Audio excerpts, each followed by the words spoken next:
Zot gold yutkizdi inshaalloh, Allohga behisob shukr. Biz o'zimiz shuni prognoz qildik.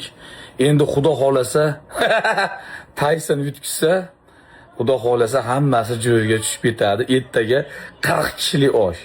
40 kishilik osh. Buni kelaversa uyda bitta qo'y so'yaman.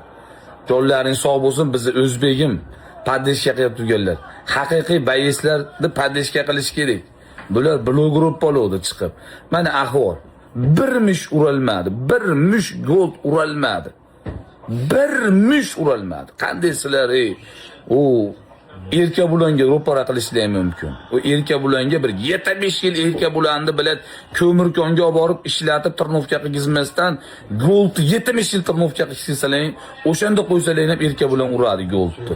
Men qo'tag'im bilan qasam ichaman. So'kin bordim men bor o'zi.